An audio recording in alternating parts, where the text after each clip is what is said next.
2, 1. Welcome to Antimatters. Hello everyone. A trek through Carebara Forest today. A lot has happened around the Careberas, but they themselves are pretty quiet. I'm pretty sure they're fine though, and we can talk about that in a bit. So, they were happily living in their triangular pot, and the plants were booming. I've been working on the new nest a few weeks now, and it was coming along nicely, so I put the pot into the big tank. This has been the plan from day one. It was just a case of getting the new tank ready. A quick montage of its progression. I slowly built it up in a few waves.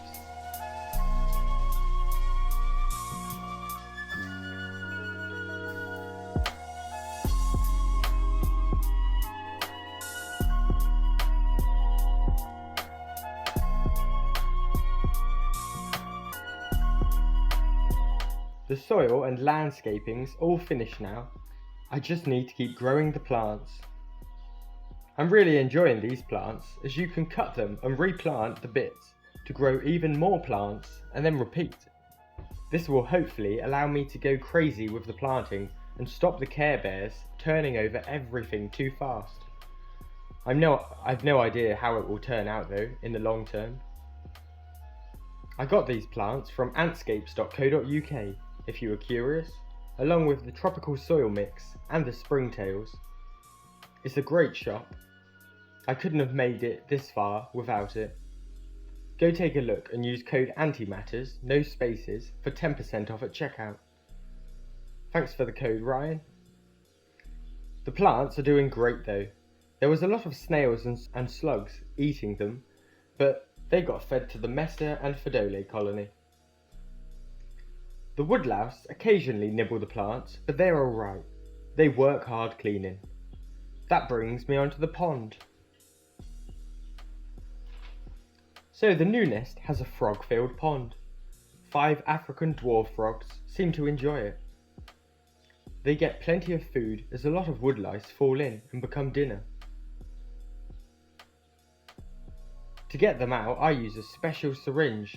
Some of them are too big for the frogs to eat, so they leave them. Then I go in and suck them up.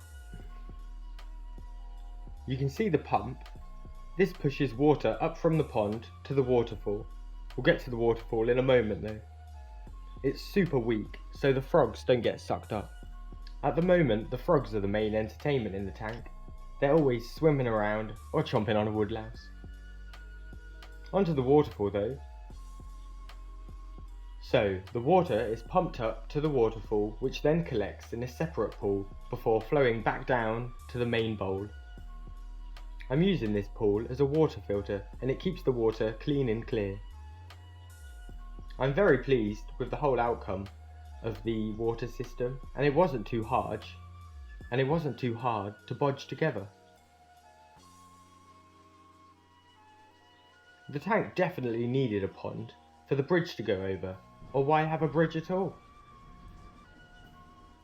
Talking of the bridge, it remains standing strong, no matter how its surroundings change.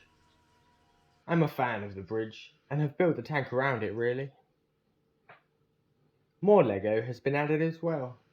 A retaining wall beside the pond is doing a great job, and I don't think anything else would have worked for this so easily. I chose to leave it partially open so I can put cuttings into the sides and shore it all up eventually. This will also camouflage the wall a little bit. Right now, it's a bit too open and visible in my opinion, but when mostly concealed, it will hopefully be a retaining wall, but not obviously Lego. A lot of progression still to come as the tank fully matures though.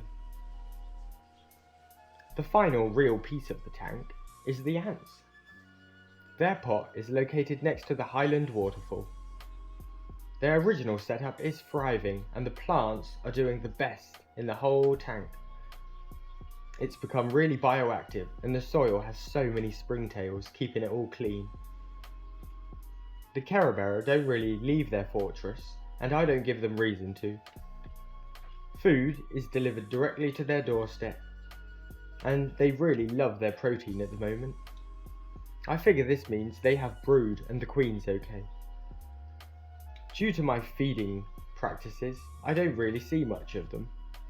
A lot of the time they run out, grab the food and run home with it, and then they're gone. A few days later, a husk is dragged out of the nest and dumped at the doorstep for me to take away. A few days ago, a woodlouse annoyed them, and they put on a bit of a show though. The woodlouse got too close to the nest and got told to bugger off by the ants. This made it curl up, and then it rolled down the nest entrance.